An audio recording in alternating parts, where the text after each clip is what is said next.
Cognitive റീഫ്രെയിമിങ് ഈ ഒരു വേർഡിനെ പറ്റി നിങ്ങൾ പഠിക്കുകയാണെന്നുണ്ടെങ്കിൽ എനിക്ക് തോന്നുന്നു നിങ്ങളെ ലൈഫിലെ ഒരുപാട് സാഹചര്യങ്ങളെ കുറച്ചും കൂടി ബെറ്റർ ആയിട്ട് കുറച്ചും കൂടി ബാലൻസ്ഡ് ആയിട്ട് നിങ്ങൾക്ക് ഹാൻഡിൽ ചെയ്യാൻ വേണ്ടിയിട്ട് പറ്റും.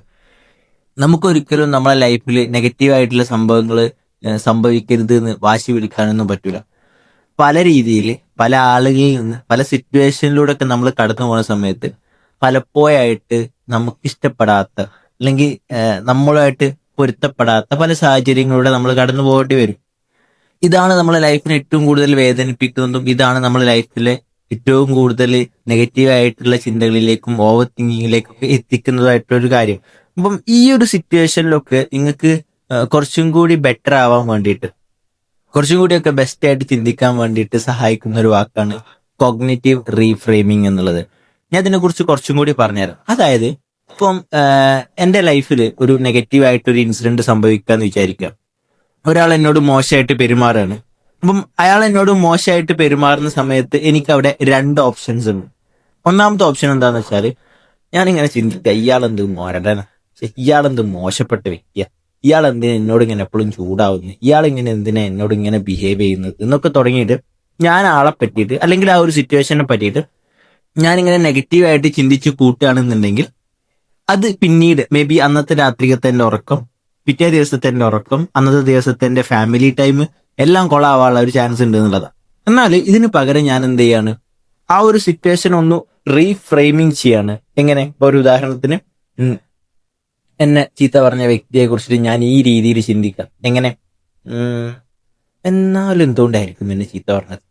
മേ ബി ആൾക്ക് എന്തെങ്കിലും സ്ട്രെസ് ഉണ്ടോ, അല്ലെങ്കിൽ എന്തെങ്കിലും ബുദ്ധിമുട്ടുണ്ടോ, അല്ലെങ്കിൽ ഇപ്പം ആള് ലൈഫിൽ എന്തെങ്കിലും സാമ്പത്തികമായിട്ടുള്ള ബുദ്ധിമുട്ടിലാണോ, അതുകൊണ്ടാണോ ആൾ എന്നോട് പൈസന്റെ ചെറിയൊരു പ്രശ്നം വന്നപ്പോൾ ഈ രീതിയിലൊക്കെ പെരുമാറിയത് എന്നുള്ള രീതിയിൽ നമുക്ക് ആ ഒരു നെഗറ്റീവായിട്ട് ഫീൽ ചെയ്യുന്ന ആ ഒരു സിറ്റുവേഷൻ ഉണ്ടല്ലോ, അതിനെ പോസിറ്റീവ് ആയിട്ടുള്ള രീതിയിൽ ആദ്യം നമ്മളൊന്ന് നോട്ട് ചെയ്യാം.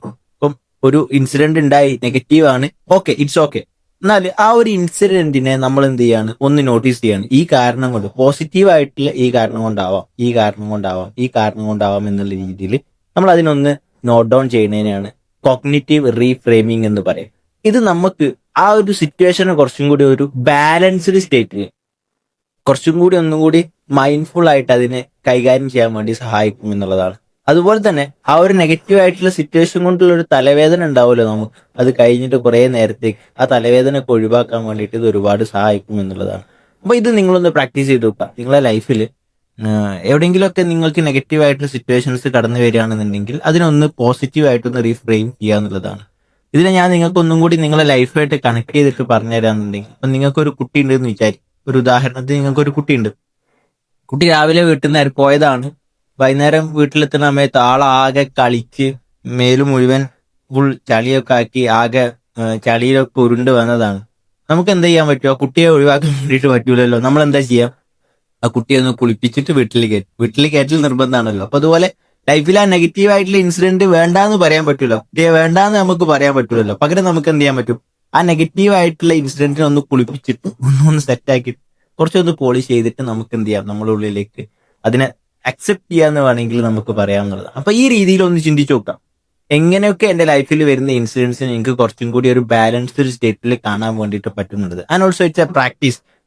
നമ്മളിത് പ്രാക്ടീസ് ചെയ്ത് എന്റെ ലൈഫിൽ അച്ചീവ് ചെയ്തെടുക്കേണ്ട ഒരു സ്കില്ലാണ് അല്ലെങ്കിൽ ഒരു ഏരിയ ആണ് എന്നുള്ളതാണ്.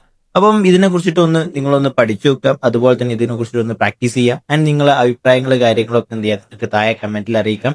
അതുപോലെ തന്നെ നമ്മളെ ഇതുപോലത്തെ വീഡിയോസ് മിസ് ആവാതിരിക്കാൻ വേണ്ടി നമ്മളെ ചാനൽ സബ്സ്ക്രൈബ് ചെയ്യാൻ, ഈ വീഡിയോ ഷെയർ ചെയ്യാൻ മറന്നുകൊണ്ട് നെക്സ്റ്റ് ഒരു വീഡിയോയിൽ കാണാം. Thank you.